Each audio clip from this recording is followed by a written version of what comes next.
Debati mes Rozanës dhe Gertës përshkallëzohet me tone të larta dhe tension të madh.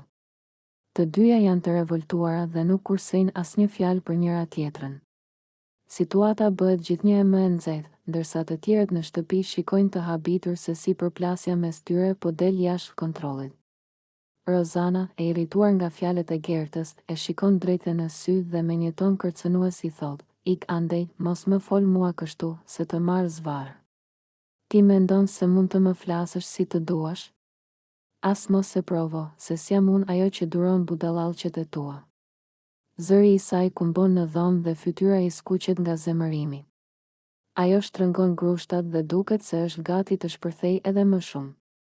Gerta, e cila nuk është mësuar të tërhiqet, i kthehet me një buzëqeshje ironike: "Hëmoj, çfarë do bësh? Ti vetëm fjalë ke, por unë s'kam frikë nga ty. Bën sikur je e fortë, por në fund të ditës je vetëm një aktore e keqe që s'di të luaj as lojën e vet." Debati vazhdon të nxehet, ndërsa banorët e tjerë afrohen për t'i ndarë, duke u përpjekur të qetësojnë situatën. Rozana, ende e inatosur, largohet me nerva, duke folur me vete, ndërsa Gerta tund kokën me përçmim, duke mos e fshehur as pak pa kënaqësinë e saj. Tensioni mes tyre sa vjen e shtohet dhe duket se ky konflikt nuk do të mbarojë këtu. Gerta dhe Rozana përfshihen në një debat të ashpër, ku tensioni mes tyre arrin kulmin.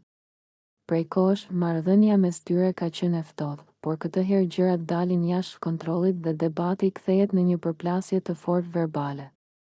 E acaruar dhe me një ton të ashpër, Gerta i drejtohet Rozanës me fjalë të rënda, duke e sulmuar pa mëshirë: "Ti je njeriu më i poshtër dhe më i keq që kam njohur ndonjëherë. Je e shtirur, manipulatore dhe e pabesë. Nuk di të bësh asgjë tjetër përveç se të futesh në punët e të tjerëve dhe të luash viktimën. Kujton se je më e zgjuara këtu, por në fakt je vetëm një intrigante që luan lojë të ndyrë." Por Gerta nuk ndalet me kaq. Me ironi dhe përçmim, ajo vazhdon: "Ti flet shumë, po ndoshta është më mirë ta mbash topin te goja e të mbyllësh gojën një herë e mirë. Boll e ndyve këtë shtëpi me lojrat e tua të pista." Rozana, e kapur në befasi nga fjalët e Gertës, nuk e lë me kaq. Me nervozizëm, ajo përgatitet për të kundërpërgjigjur, ndërsa banorët e tjerë shikojnë të tronditur përplasjen mes tyre. Situata rrezikon të dalë jashtë kontrollit. Gjesti shpërthen ndaj Olës me ofendime të rënda, duke sjellë tension në shtëpi. Në një debat të ashpër mes Gjestit dhe Olës, situata në shtëpinë e Big Brother del jashtë kontrollit. Pas disa shkëmbimeve të forta fjalësh, Gjesti humb durimin dhe e ofendon rënd Olën, duke i thënë se ajo është një vajzë e përdal, e poshtër dhe pa moral. Ai nuk ndalet me kaq, por vazhdon ta sulmojë, duke pretenduar se Jozi i ka futur duart, gjë që bën që Ola të acarohet edhe më shumë. "Mos fol për mua në atë mënyrë. Ti nuk ke asnjë të drejtë të përmendësh emrin tim në atë formë." Ja kthen ajo me nervozizëm. Tensioni rritet dhe banorët e tjerë fillojnë të ndërhyjnë për t'i ndarë, teksa Ola duket jashtëzakonisht e lënduar dhe e zemëruar nga fjalët e Gjestit. Rozana dhe Valbona i vinë në mbrojtje, duke e qortuar Gjestin për sjelljen e tij, ndërsa Jozi përpiqet të qetësojë situatën, por pa shumë sukses. Debati vazhdon për disa minuta, me Gjestin që vazhdon të ironizojë dhe të tallet, ndërsa Ola, tashmë me zë të dridhur nga zemërimi, i thotë: "Ti nuk je askush që të më gjykosh mua. Kujdes me fjalët se ke kaluar çdo limit." Situata duket se ka krijuar një ndarje të madhe mes banorëve, duke bërë që shumë prej tyre të marrin anë në këtë konflikt. A do të ketë pasoja për Gjestin pas kësaj sjelljeje? A do të përshkallëzohet më tej situata? Në shtëpinë e Big Brother asgjë nuk mbetet pa pasoja.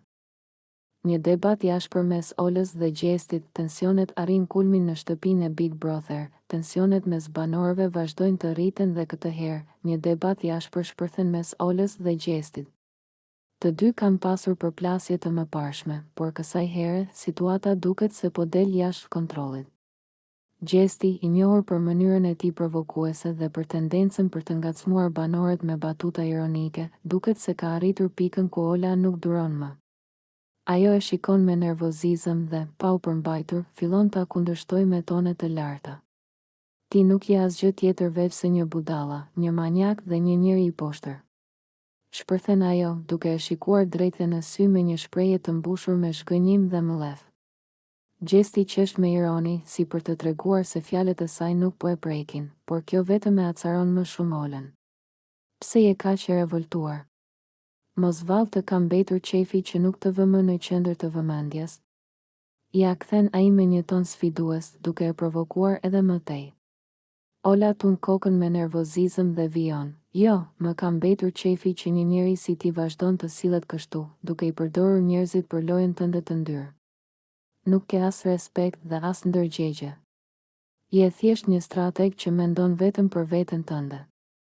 Banorët e tjerë fillojnë të shikojnë nga ata të dy, disa të habitur, disa duke buzëqeshur nga drama që po zhvillohet para tyre. Rozana dhe Jozi, që ndodhen pranë, fillojnë të komentojnë me zë të ulët, duke parashikuar se ky debat mund të përshkallëzohet edhe më shumë. Gjesti vazhdon të qëndrojë i qetë, por me një buzëqeshje ironike në fytyrë. Ai shikon rreth e rrotull dhe më pas i afrohet Olës, duke i thënë me një ton të ulët, por mjaft provokues: "Mos harro, Ola, kjo është një lojë. Dhe unë e luaj më mirë se ti, kështu që qetësohu pak, se nuk të shkon nervozizmi." Ola rrotullon sytë dhe përplas duart me nervozizëm. Loj apo jo, ti je një njeri pa vlera. Dhe njerëzit jashtë po e shohin shumë mirë se kush je në të vërtetë. Me këto fjalë, ajo largohet me nervozizëm, duke lënë pas një gjesti që qesh i kënaqur, ndërsa banorët e tjerë vazhdojnë të komentojnë përplasjen e tyre të fortë. A do të ketë një përballje edhe më të ashpër mes tyre në të ardhmen? Apo ky debat ishte vetëm fillimi i një lufte të gjatë brenda shtëpisë së Big Brother? Debati mes Rozanës dhe Gertës përshkallëzohet me tone të larta dhe tension të madh. Të dyja janë të revoltuara dhe nuk kursejnë asnjë fjalë për njëra tjetrën. Situata bëhet gjithnjë e më e nxehtë, ndërsa të tjerët në shtëpi shikojnë të habitur se si përplasja mes tyre po del jashtë kontrollit. Rozana, e irrituar nga fjalët e Gertës, e shikon drejt në sy dhe me një ton kërcënues i thot: "Ik andej, mos më fol mua kështu, se të marr zvarr. Ti mendon se mund të më flasësh si të duash? As mos e provo, se s'jam unë ajo që duron budallallqet e tua." Zëri i saj kumbon në dhomë dhe fytyra i skuqet nga zemërimi. Ajo shtrëngon grushtat dhe duket se është gati të shpërthej edhe më shumë. Gerta, e cila nuk është mësuar të tërhiqet, i kthehet me një buzëqeshje ironike: "Hëmoj, çfarë do bësh? Ti vetëm fjalë ke, por unë s'kam frikë nga ty. Bën sikur je e fortë, por në fund të ditës je vetëm një aktore e keqe që s'di të luaj as lojën e vet." Debati vazhdon të nxehet, ndërsa banorët e tjerë afrohen për t'i ndarë, duke u përpjekur të qetësojnë situatën. Rozana, ende e inatosur, largohet me nerva, duke folur me vete, ndërsa Gerta tun kokën me përçmim, duke mos e fshehur as pak pa kënaqësinë e saj.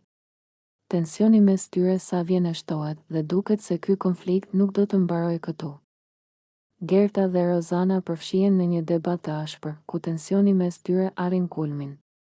Prej kohësh, marrëdhënia mes tyre ka qenë e ftohtë, por këtë herë gjërat dalin jashtë kontrollit dhe debati kthehet në një përplasje të fortë verbale. E acaruar dhe me një ton të ashpër, Gerta i drejtohet Rozanës me fjalë të rënda, duke e sulmuar pa mëshirë: "Ti je njeriu më i poshtër dhe më i keq që kam njohur ndonjëherë. Je e shtirur, manipulatore dhe e pabes. Nuk di të bësh asgjë tjetër përveç se të futesh në punët e të tjerëve dhe të luash viktimën. Kujton se je më e zgjuara këtu, por në fakt je vetëm një intrigante që luan lojë të ndyrë." Por Gerta nuk ndalet me kaq. Me ironi dhe përçmim, ajo vazhdon: "Ti flet shumë, po ndoshta është më mirë ta mbash topin te goja e të mbyllësh gojën një herë e mirë. Boll e ndyve këtë shtëpi me lojrat e tua të pista." Rozana, e kapur në befasi nga fjalët e Gertës, nuk e lë me kaq.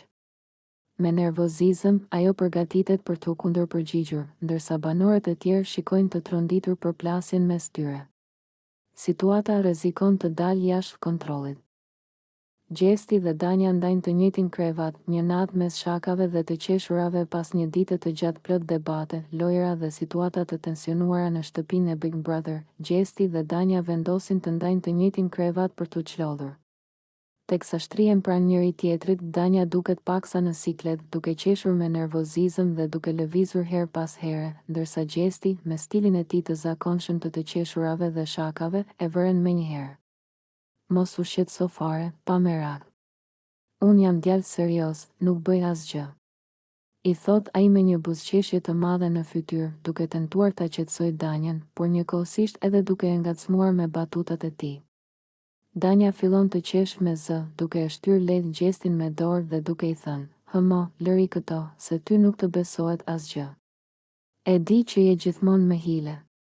"Po të isha me hile, do të më kishe kuptuar me kohë", i përgjigjet Gjesti me ironi, duke e parë me një vështrim të thellë, ndërsa e gjithë situata shoqërohet me të qeshura dhe lojra fjalësh mes tyre. Teksa vazhdojnë bisedën e natës, ata shkëmbejnë mendime mbi lojën, mbi marrëdhëniet e tyre me banorët e tjerë dhe mbi gjithçka që ka ndodhur deri më tani në shtëpi. Danja e pyet Gjestin nëse ai është duke luajtur një lojë me ta apo nëse po bëhet serioz. Gjesti, me stilin e tij të zakonshëm, shmang një përgjigje të drejtpërdrejtë dhe thjesht i buzëqesh, duke lënë gjithçka të hapur për interpretime. "E po, le të shohim se çfarë do të ndodh", thot ai, duke e mbyllur bisedën dhe duke u kthyer në anën tjetër për të fjetur, ndërsa Danja mbetet duke qeshur, por edhe duke menduar nëse duhet t'i besoj apo jo fjalëve të tij. A është ky një moment i pafajshëm mes tyre, apo Gjesti po përpiqet të krijojë një tjetër dinamik në lojë? Gjesti bën një reng të papritur ndaj Jozit dhe Olës, zgjohuni se u bë vonë. Gjesti, gjithmonë në kërkim të momenteve argëtuese dhe provokuese, vendos të bëjë një reng ndaj Jozit dhe Olës, të cilët po flinin rehat në krevatin e tyre. Me një buzëqeshje dinake në fytyrë, ai afrohet ngadalë, duke mbajtur në dorë një shishe me ujë të ftohtë. Me hapa të lehtë dhe duke u siguruar që të mos zgjojë askënd para kohe, ai arrin pranë shtratit të tyre dhe, pa u menduar 2 herë, e hedh ujin mbi ta. "Zgjohuni, se u bë vonë", thërret ai me të qeshura, duke parë se si Jozi dhe Ola kërcejnë nga vendi të habitur dhe të irrituar. Ola, e lagur nga kokat e këmbët, bërtet: "Gjesti, çfarë po bën? Je i çmendur apo çfarë?" Ndërsa përpiqet të fshijë sytë e përgjumur dhe të kuptoj se çfarë po ndodh. Jozi, po aq i nervozuar, kthehet nga Gjesti dhe i thot me një ton të ashpër: "Ti s'ke punë tjetër përveç se të bësh budallallqe? Do ta shohësh tani çfarë do të bëj." Duke kërcyer nga krevati dhe duke e ndjekur Gjestin, i cili tashmë po vrapon duke qeshur nëpër shtëpi. Banorët e tjerë dëgjojnë zhurmën dhe dalin për të parë çfarë po ndodh. Disa prej tyre fillojnë të qeshin me situatën, ndërsa të tjerë e kritikojnë Gjestin për rengun e tij të tepruar. A do të mbetet kjo një shaka e zakonshme apo Jozi dhe Ola do të hakmeren ndaj Gjestit për këtë reng të papritur? Ola tallet me Gjestin dhe i hedh ironi, tension apo lojë mes tyre. Në një moment të qetë mes banorëve, Ola dhe Gjesti përfshihen në një bisedë që shpejt kthehet në një shkëmbim ironish dhe ngacmimesh. Ola, e njohur për humorin dhe mënyrën e saj të drejtpërdrejtë të folurit, e shikon Gjestin me një buzëqeshje ironike dhe papritur i thot: "Po rritu edhe pak, se për mua je ende shumë i vogël. Nuk të marr seriozisht, shko merru me Eglin se me mua nuk ke shanse." Banorët përreth qeshin dhe disa fillojnë ta ngacmojnë Gjestin, duke e shtyrë të reagojë. Gjesti, i cili nuk e lë veten pas në debat, buzëqesh me ironi dhe i përgjigjet: "A, do me thënë pas kam nevojë të rritem për ty? Pse, moj Ola, ke frikë mos të përqej unë? Apo thjesht po mundohesh të më bësh xheloz?" Ola qesh me ironi dhe tund kokën: "Xheloz? Me ty? Jo more jo, ti je akoma fëmijë për mua, nuk më mban dot. Ndaj shko më mirë te Egli, se ndoshta ajo të duron." Të gjithë banorët shpërthejnë në të qeshura, ndërsa Gjesti tund kokën me një shprehje të sikletshme në fytyrë. A ishte kjo thjesht një batutë e rastësishme, apo Ola po e vë Gjestin në lojë me qëllim? Debati mes tyre vazhdon edhe më tej, me Gjestin që përpiqet t'i kthejë batutat Oles, ndërkohë që banorët i shikojnë me kurreshtje. A do të përshkallëzohet ky debat në diçka më serioze, apo është thjesht një lojë mes tyre? Ola dhe Jozi bisedojnë për Gjestin, apo përsëritet historia? Në një nga bisedat e tyre të hapura, Ola dhe Jozi ndajnë mendimet e tyre për Gjestin dhe mënyrën se si ai po sillet me Loredanën. Të ulur në obor, larg vëmendjes së banorëve të tjerë, ata diskutojnë për sjelljen e tij dhe për atë që pritet të ndodhë. Po e sheh si po vepron përsëri? Pyet Ola duke tundur kokën. Ky gjestin nuk ka të ndalur. Mënyra si po sillet me Loredanën është njësoj si me Eglin. Fillimisht i afron, i bën të ndihen të rëndësishme, pastaj i përdor për lojën e tij dhe në fund i lë pas dore sikur të mos kishin ekzistuar kurrë. Jozi, i cili gjithmonë ka qenë skeptik për gjestin, përplas buzët me një shprehje mosbesimi dhe shton, e njëjta histori po përsëritet. Më kujtohet sa shumë Egli u përfshi emocionalisht me të dhe si përfundoi e sëmur nga gjithë kjo situatë. Tani, gjestin po bën të njëjtën gjë me Loredanën. E mashtron me fjalë të ëmbla, e bën të besoj se është e veçantë dhe më pas, kur të mos i duhet më, do ta lër të vuaj siç bëri me Eglin. Ola merr frym thellë dhe thot me ton të shqetësuar, unë nuk e di se çfarë sheh Loredana tek ai. Ajo duhet ta kuptoj që ky djalë është thjesht një lojtar i madh dhe nuk ka asnjë ndjenjë të vërtetë. Ajo do të lëndohet në fund, siç u lëndua Egli. Por nuk besoj se do ta kuptoj derisa të jetë tepër vonë. Jozi tund kokën dhe pshertin, po Loredana është kokfort. Edhe po i tham diçka, nuk na dëgjon. Ajo mendon se do të jetë ndryshe, por gjestin nuk ndryshon për askënd. Ai vetëm luan dhe përdor njerëzit për avantazhin e tij. Të dy bien dakord se Loredana është në një situatë të rrezikshme dhe ndoshta nuk e kupton ende se çfarë po ndodh. A do ta shoh Loredana të vërtetën para se të jetë tepër vonë? Apo do të bjerë prej e lojës së gjestit, ashtu si Egli? Debat i ashpër mes Gertës dhe Laertit, tensioni shpërthen në shtëpinë e Big Brother. Mbrëmja nis e qetë në shtëpinë e Big Brother, por papritur një debat i fortë shpërthen mes Gertës dhe Laertit, duke i lënë banorët të habitur nga intensiteti i përplasjes. Gerta, e nervozuar nga disa komente të Laertit, i ngre zërin dhe i thot prerazi, ti je një manipulues i paskrupull. Nuk mund të durosh askënd që të kundërshton dhe vetëm luan me njerëzit këtu brenda. Laerti, i qet në fillim, buzëqesh me ironi dhe i përgjigjet, po shiko kush flet. Ti je personi më i hidhur këtu, gjithë ditën duke kritikuar dhe ofenduar të tjerët. Mos kujto se je më e mira. Gerta nuk përmbahet më dhe, me një ton gjithnjë e më të lartë, i drejtohet, ti nuk ke as ndjenja, as ndërgjegje. Je thjesht një psikopat që sillet sikur i di të gjitha. Manipulon, ofendon dhe bën lojra të pista me njerëzit. Banorët mbeten të habitur nga fjalët e saj, ndërkohë që Laerti ngre vetullat me ironi dhe i afrohet duke thënë, ah, psikopat? Po ti moj Gerta je një shpirtkeqe që vetëm për veten tënde mendon. Ti s'ke bër asgjë tjetër këtu përveç se ke futur përçarje mes njerëzve. Gerta, tashmë e acaruara në maksimum, tund kokën dhe i thot, të paktën unë nuk shtirem si ty. Ti je i rrezikshëm, sepse bën sikur je i sjellshëm, por në fakt je një mashtrues i madh. Situata bëhet gjithnjë e më e tensionuar. Banorët përpiqen të ndërhyjnë, por Gerta nuk ndalet. Ti nuk ke fare karakter. E kupton që askush nuk të beson më. Ti mendon vetëm për lojën tënde dhe as që të intereson kush lëndohet rrugës. Laerti, tashmë i nervozuar, bërtet, dhe ti kujton se je më e mirë? Ti je një hipokrite që flet për moral, por në fakt je e pabes. Gjithë ky viktimizim yt është qesharak. Disa banorë përpiqen të shuajnë debatin, mjaft tani, po e teproni. Thot Rozana, duke tentuar të ndalojë përplasjen. Por Gerta dhe Laerti vazhdojnë të debatojnë, ndërkohë që tensioni në shtëpi arrin kulmin. Pyetja që mbetet është, a do e kalojnë këtë përplasje, apo ky debat do t'i kthejë ata në armiq të përhershëm? Laerti dhe Gerta përplasen ashpër në mes të shtëpisë, tensioni mes tyre arrin kulmin, ndërkohë që banorët ndodhen në sallon dhe po diskutojnë për nominimet dhe strategjitë e lojës, një debat i fortë shpërthen mes Laertit dhe Gertës. Situata nxehet brenda pak sekondash dhe të dy fillojnë të bërtasin njëri tjetrit. Ti nuk di të bësh asgjë tjetër përveç se të fusësh hundët në punët e të tjerëve. I thot Laerti me nervozizëm, duke e parë Gertën me inat. Gerta nuk qëndron e heshtur dhe ja kthen menjëherë, ti s'mund të më mësosh mua se si të flas apo si të veproj. Unë thjesht them të vërtetën, dhe ti nuk e duron dot. Laerti, tashmë i acaruar, afrohet edhe më shumë dhe e shikon me përbuzje. Po cila e vërtet moj Gerta? Ti je thjesht një gazetare e mbaruar, që vetëm flet kod dhe shpik gjëra për të bërë zhurmë. Banorët e tjerë ndalin bisedat e tyre dhe fillojnë të ndjekin me vëmendje debatin. Disa prej tyre përpiqen të qetësojnë situatën, por Gerta nuk ndalet. Unë gazetare e mbaruar? Hajde dëgjo çfarë thotë.